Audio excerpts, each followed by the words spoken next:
Hi, నా పేరు రాధా అండి. ఓకే. ఆధాన్ మీడియా నుంచి అండి. ఓకే. ఓకే. హాయ్, మాది అమలాపురం అండి. ఓహో! అంజి గారు, మేము తిరిగిన వీధులంటా మీరు సినిమా చూపించారు. చాలా హ్యాపీ అండి. చాలా సంతోషం.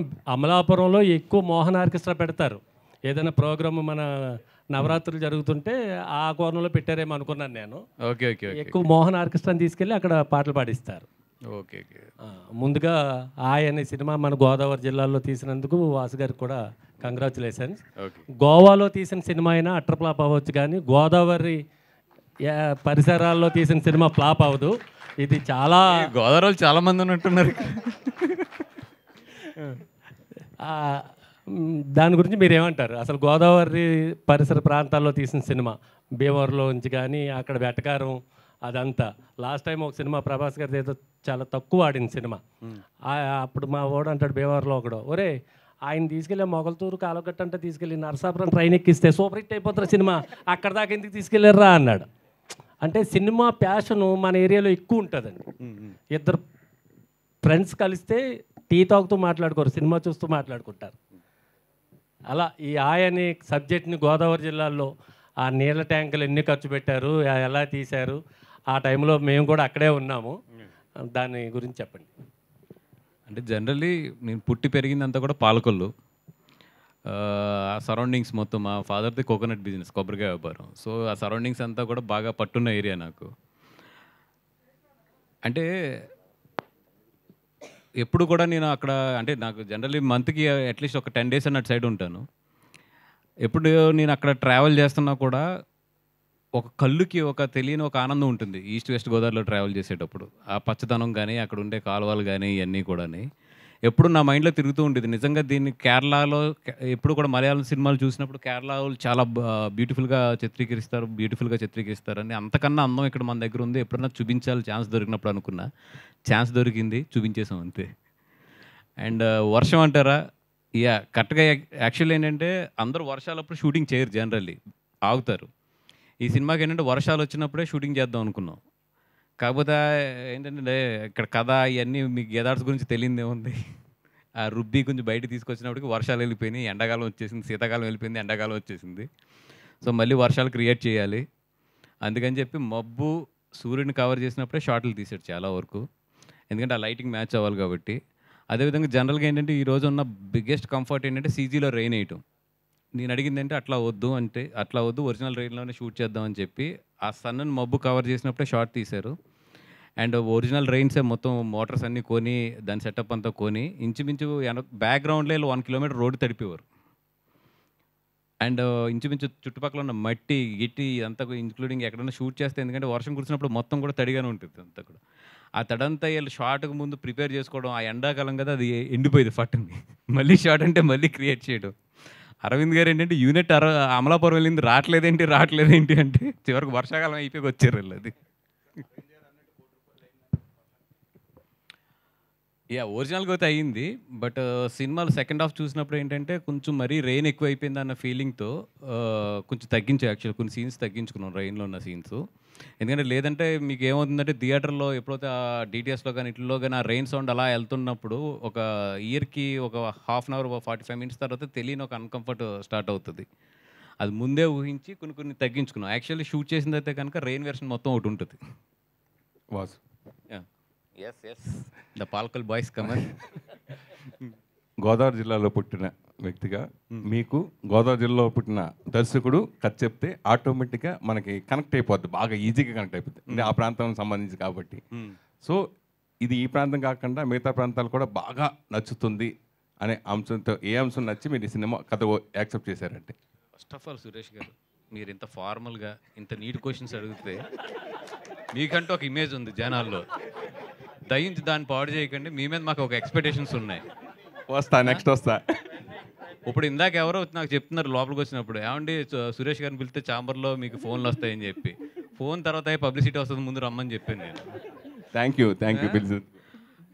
నువ్వు ఎట్లా కొన్ని క్వశ్చన్స్ అడిగితే ఓకే, నెక్స్ట్ వస్తాను, దాని తర్వాత వస్తా. ఫస్ట్ దీనికి సమాధానం చెప్పండి. అంటే మనం కనెక్ట్ అవుతాం కదా, మనం రియల్ లైఫ్లో మనం ఏం జరిగినా ఏదో ఉన్నా అన్ని చూసుంటాం.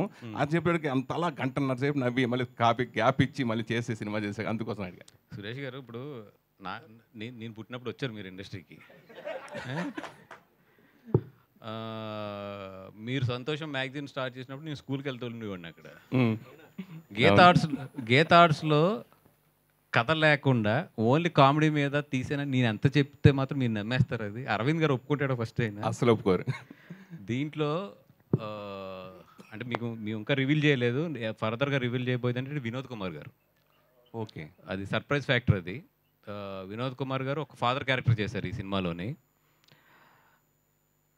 అంటే మనం చాలామంది ఇళ్లల్లో అంటే అంటే కథకి సంబంధించిన మెయిన్ పాయింట్ అది నేను రివీల్ చేయకూడదు, కానీ 100% ఆయనతో వెళ్ళి క్లైమాక్స్ లాస్ట్ 15 minutes ఏదైతే ఉందో, నేను ఎంత నవ్వినా కూడా last 15 minutes is my favourite part in the film. ఈ సినిమాలో ఆటగాడు ఎవరు?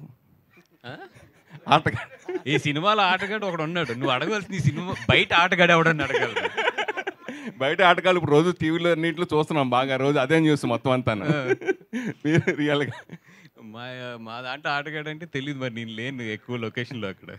జనరల్గా ఇండస్ట్రీ పుట్టినప్పుడు నేను 30 సంవత్సరాలు చూస్తున్నా అంటే సక్సెస్ శాతం 5%.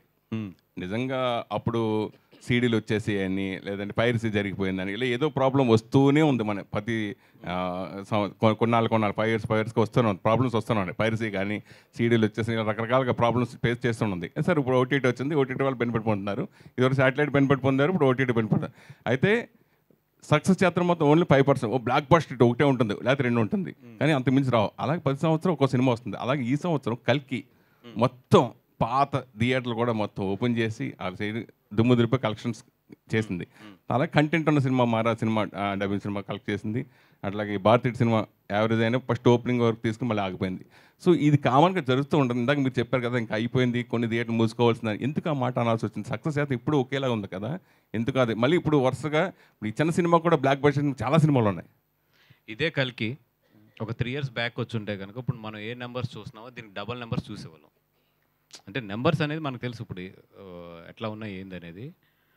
అంటే కల్కి దాని కెపాసిటీ ఏంటో థియేటర్స్లోని స్టిల్ ఈరోజు ఒక 30% పీపుల్ ఏంటంటే ఇంకా అది ఓటీటీకి వస్తుంది కదా అక్కడ చూద్దామని చెప్పి ఇంకా సినిమా చూడకుండా ఇంట్లో కూర్చున్న వాళ్ళు ఉన్నారు. ఇదివరకు అలా ఉండేది కాదు. నిజంగా అంత పెద్ద సినిమా అంత పెద్ద హిట్ అయితే బాహుబలి 1 or 2 టైంలోని నెక్స్ట్ అసలు మాకు 3-4 weeks థియేటర్గా ఫుల్ అయిపోయిన రోజులు ఉన్నాయి. మగధీరాకు కానీ, బాహుబలి 1 కానీ 2 కానీ. ఇప్పుడు మరి కల్కి అంత పెద్ద హిట్ అంత బాగుంది, కానీ స్టిల్ దానికి రావాల్సిన ఇన్కమ్ అయితే రాలేదనేది నా ఒపీనియన్. దానికి ఏంటంటే వాట్ ఎవర్ నేను చెప్పాను ఇందాక, థియేటర్స్కి జనాలు తగ్గుతున్నారు అనేది చెప్పాను. అట్లాగే రెండోది చూస్తే ఇప్పుడు కల్కి లాంటి సినిమా 2 yearsకో 3 yearsకో వస్తుంది. ఇప్పుడు మాకు నిజంగా చూస్తే డిసెంబర్ నుంచి మొన్న కల్కి వచ్చే వరకు కూడా ఫస్ట్ టైం ఎగ్జిబిటర్స్, పెద్ద ఎగ్జిబిటర్స్ నేను చెప్పేది ఎక్కడో చిన్న ఎగ్జిబిటర్స్ కాదు, కరెంటు బిల్లు కట్టలేని సిచ్యువేషన్లోకి వెళ్ళిపోయారు వాళ్ళు. అంటే చాలా థియేటర్లు కల్కి సినిమాకి రీఓపెన్ చేశారు. అవును, అందుకనే అడిగాను. రీఓపెన్కి అప్పు తీసుకొచ్చి కరెంటు బిల్లు కట్టి రీఓపెన్ చేశారు. ఇప్పుడు కొన్ని బీ సెంటర్స్ ఉంటాయి, ఏ సెంటర్స్ వదిలేసేయండి, బీ సెంటర్స్ ఉంటాయి. బీ సెంటర్స్లో ఇప్పుడు మేము డిస్ట్రిబ్యూషన్లో కూడా ఉన్నాం కాబట్టి జనరల్గా మాకు ఏంటంటే వాళ్ళతో ఇప్పుడు కూడా రొటీన్ లెక్కలు ఉంటాయి, 1 lakh 2 lakhs. అది వాళ్ళ ఆఫీస్కి 4-5 సార్లు తిరిగేస్తుంటే మా అందరూ ఆశ్చర్యపడ్డా, ఎందుకు ఈయన థియేటర్ ఓనర్ గారు ఇన్నిసార్లు తిరిగేస్తున్నారు, ₹1,00,000 పెద్ద అమౌంట్ కాదు కదా, ఎప్పుడు ఇంత ప్రెజర్ పెట్టరు కదా, ఏంటి అంటే they have to pay the power bills to open for the theatre for కల్కి సినిమాకి. అలాంటి సిచ్యువేషన్కి వెళ్ళిపోయారు ఎగ్జిబిటర్స్ చాలామంది. ఇప్పుడు చూసుకుంటే ఇప్పుడు కల్కి అయిపోయింది, ఇక్కడ నుంచి మళ్ళీ పెద్ద సినిమా ఎప్పుడుంది? Devara September 27th. దాని తర్వాత మళ్ళీ పెద్ద సినిమా అంటే December 6th పుష్ప. ఈ మధ్యలో గ్యాప్లో కరెంట్ బిల్స్ తట్టుకోవడం కానీ ఇవన్నీ ఓకే, ఇన్కమ్ ఎంత క్రియేట్ చేస్తున్నా కూడా ఈ సినిమాలకు రావాల్సిన రెవెన్యూ అయితే మాత్రం డెఫినెట్గా 30-40% తక్కువే వస్తున్నాయి. అది అంటే కల్కి రికార్డ్స్ని పుష్ప 2 బ్రేక్ చేస్తుందా? చేస్తే బాగుంటుంది, ఇండస్ట్రీ బాగుంటుంది, ది ఎగ్జిబిటర్లు బాగుంటారు. అది ఒక సినిమా ఇంకో సినిమా 100% బ్రేక్ చేయాలి ఇప్పుడు కూడా. ఇప్పుడు సచిన్ రికార్డ్స్ కోహ్లీ చేయలే, అలాగే ఎవరికాలు రికార్డ్స్ బ్రేక్ చేసుకుంటూ వెళ్ళాలి. నితిన్ గారు సార్, జనరల్గా చిన్నప్పటి నుంచి మనం టీవీలో చూస్తూ లేకపోతే సినిమాకి వెళ్ళి సినిమా చూస్తూ ఒక ఫేవరెట్గా మనం హీరో, మనం ఫ్యామిలీలో ఎవరున్నా కానీ ఒక అభిమానించేస్తాం కొంతమంది. అలాగే మీరు నాయకి సాంగ్లో స్వర్గీయ ఎన్టీఆర్ దగ్గర నుంచి ఇప్పుడు మీ జూనియర్ ఎన్టీఆర్ వరకు వరుసగా అందరి హీరోల్ని ఇమిటేట్ చేస్తూ అద్భుతంగా చేశారు. సాంగ్లో చూసినట్టు చాలా బాగుంది అది. సో చిన్నప్పుడు మీరు అభిమానించే హీరో ఎవరు, ఇప్పుడు అభిమానించే హీరో ఎవరు? సార్ ఫస్ట్ నుంచి పెద్దనే సార్, బావగారే. సో ఎప్పుడు ఆయనే సార్ నాకు. అంటే చిన్నప్పుడు నాకు సింహాద్రి ఆ టైం అప్పటి నుంచే కడియం ఒకటి చేయించుకొని అందరిని కొడుతూ తిరిగేవాడిని అనమాట. సో అప్పటి నుంచి ఆయన ఫ్యానే సార్ నేను. అంటే మీరు చూడటానికి సాఫ్ట్గా ఉన్నారు కానీ మీ వెనకాల చాలా ఉంది. చాలా ఎక్కువ ఉంది సార్. అది అర్థమవుతుంది. అంటే మెయిన్ కొన్ని లాంగ్వేజెస్, అంటే నేను ఒక పలానా మాస్ హీరో అయిపోదాం ఇట్లా అయిపోదాం అని అనుకుంటారు కదా. మ్యాట్ సినిమా జరుగుతున్నప్పుడు ఆ సినిమా సక్సెస్ అవుతుంది నమ్మకం ఉండి కూడా ఈ సినిమా ఒప్పుకోవడానికి మెయిన్ రీజన్ ఏంటి? అలాగే ఈ లాంగ్వేజ్ కొన్ని లాంగ్వేజ్ రాయలసీమ హీరోగా కొంచెం ఆ ప్రాంతం కథ అయితే కనుక దాని మాడ్యులేషన్ వేరేగా ఉంటుంది, తెలంగాణది వేరేగా ఉంటుంది, గోదావరి వేరే, ఇట్లా దీనికోసం మీరు ప్రత్యేక తీసుకున్న జాగ్రత్తలు ఏంటి? సార్ ఇందాకే మాట్లాడుకున్నాం కదా సార్, సినిమా అంటే అంత జనాలు రావట్లేదు థియేటర్కి, అలా ఉన్నప్పుడు మనం కూడా ఏదో పెద్ద హీరోలాగా చేసేద్దాం అని అనుకోకూడదు సార్. సో ఒక మంచి కథను చూపిద్దాం అనుకుంటేనే మనకి టికెట్లు తెగుతాయి సార్. అదొక్క దీంతోనే ఇలాంటి కథని ఎంచుకోవడం జరిగింది సార్. సంతోషం సురేష్ గారు, మీరు సంతోషం సురేష్ నుంచి కాంట్రవర్సీ సురేష్ గారు అయ్యారు. మళ్ళీ సంతోషం సురేష్ అయిపోతున్నారు ఏంటి? సో నితిన్ గారు, గ్యాప్ వచ్చిందా? ఇచ్చారు, రాలేదు, ఇచ్చారు.